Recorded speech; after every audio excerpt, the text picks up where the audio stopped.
Proses daftar ulang di SMA 4 Palangkaraya secara online.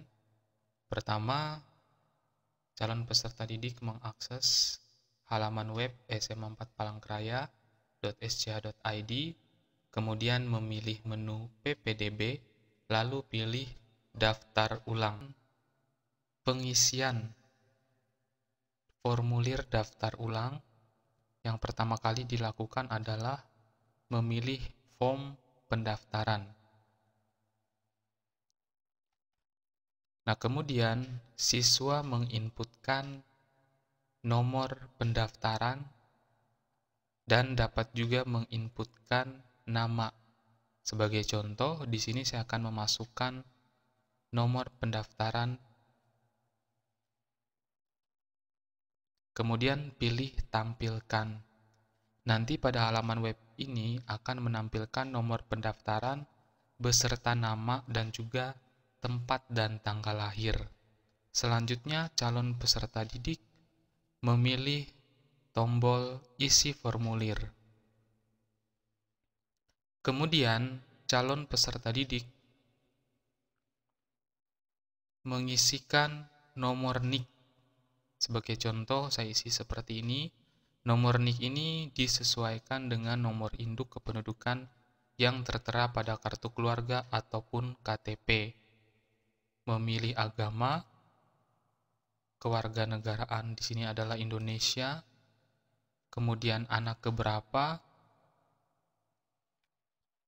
kemudian masukkan jumlah saudara kandung, kalau memiliki jumlah saudara tiri,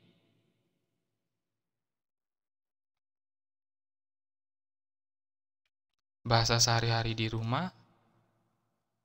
Nah, kemudian calon peserta didik juga bisa merubah atau mengupdate data alamat yang disesuaikan dengan KK. Kemudian masukkan nomor telepon ataupun handphone.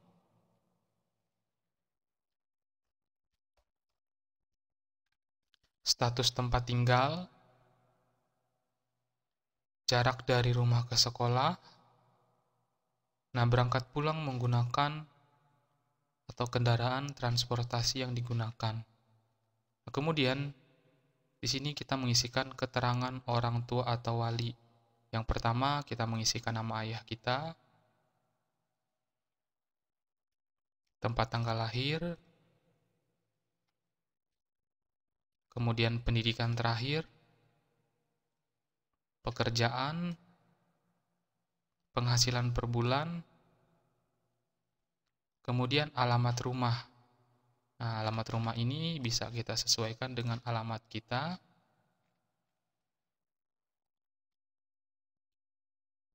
Kemudian nomor telepon atau nomor HP orang tuanya. Kemudian nama ibu.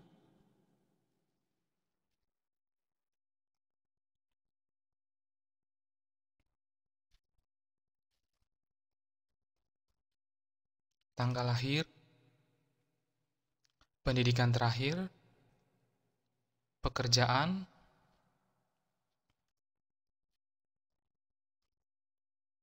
penghasilan per bulan, kita isi kosong saja. Kalau misalkan tidak memiliki penghasilan, masukkan alamat yang sama sesuai dengan alamat ayah kita atau alamat yang ada di KK. Kemudian masukkan nomor telepon ibu. Nah, untuk wali, ini dapat dikosongkan kalau seandainya kita tidak memiliki wali. Nah, jika semua sudah terisi seperti ini, proses selanjutnya kita tinggal mengirimkan data. Nah, jadi jangan lupa nomor pendaftaran kita, ini kita salin dulu. Kita kirim data. Silakan upload dokumen yang diperlukan. Nah, kita akan langsung diarahkan ke halaman upload berkas. Ini kita tekan OK. Kembali kita masukkan nomor pendaftaran. Tampilkan. Kita upload berkas. Nah, kemudian kita pilih foto. Kita ambil satu contoh di sini ya. Kemudian SKL, surat keterangan lulus yang sudah di-scan dalam bentuk PDF.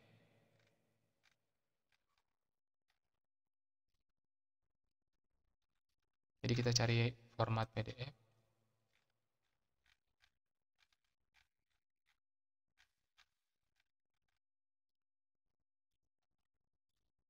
Ini hanya untuk contoh.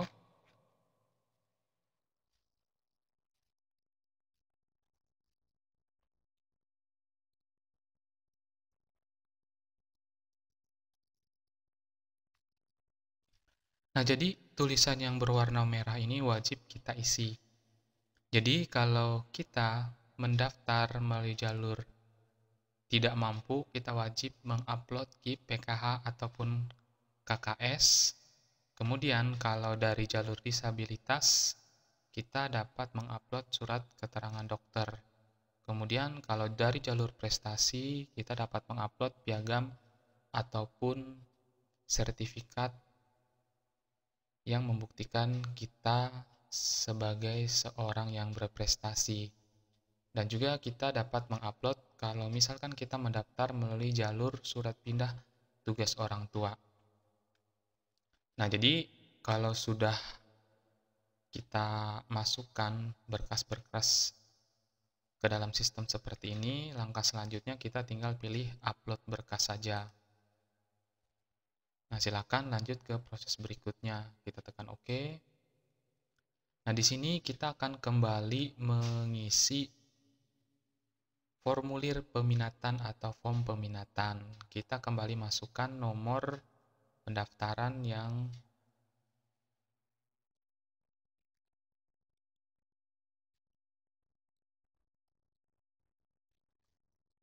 kita kembali masukkan nomor pendaftaran yang sudah kita peroleh ketika kita mendaftar secara online. Kita isi formulir peminatan kita. Nah, di sini kita akan mengisi nilai rapot dari kelas 7, 8, dan kelas 9. Nah, sebagai contoh, ini kita isi nilainya. Jadi, usahakan disesuaikan atau dilihat dengan nilai yang ada di dalam rapot.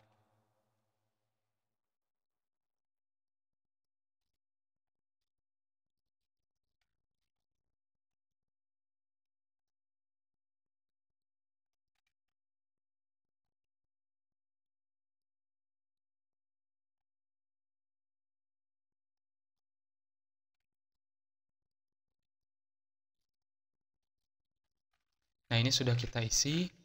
Langkah selanjutnya, kita dapat mengisikan prestasi apa saja yang pernah kita peroleh. Di sini kalau misalkan prestasi di bidang olimpiade atau sains, kita uraikan.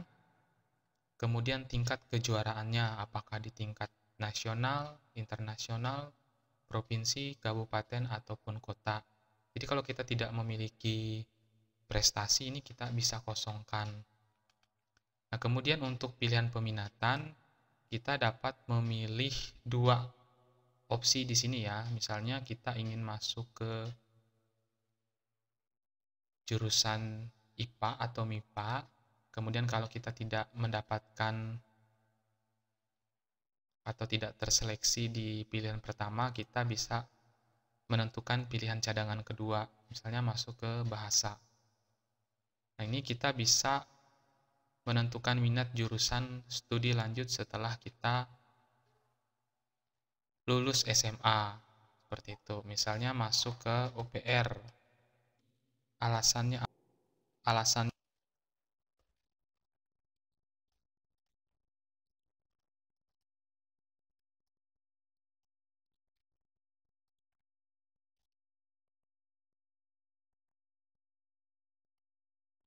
kemudian kita pilih kirim data. Nah, langkah selanjutnya kita akan mencetak semua data yang sudah kita isi. Kembali kita masukkan nomor pendaftaran.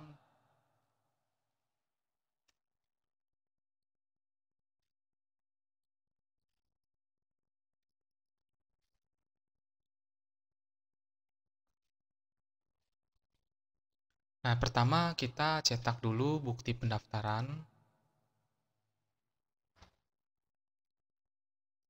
Kita buka seperti ini. Kemudian formulir pendaftaran juga sama seperti ini. Setelah itu surat pernyataan kita download dan nanti ini akan kita cetak. Kemudian formulir peminatan.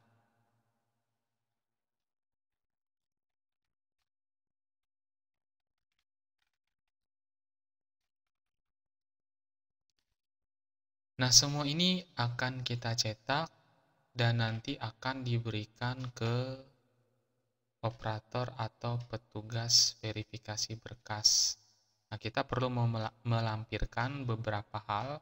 Yang pertama bukti pendaftaran ulang, formulir daftar ulang, surat pernyataan, fotokopi kartu keluarga, fotokopi akta lahir, fotokopi raport, formulir peminatan, fotokopi SKL atau surat keterangan lulus, fotokopi KIP, PKH, KKS jika masuk dari jalur tidak mampu, keterangan dokter bagi calon peserta didik yang masuk dalam jalur disabilitas, dan piagam atau sertifikat bagi calon peserta didik yang masuk dari jalur prestasi, atau surat pindah tugas orang tua bagi calon peserta didik yang masuk atau mendaftar melalui jalur pindah tugas orang tua.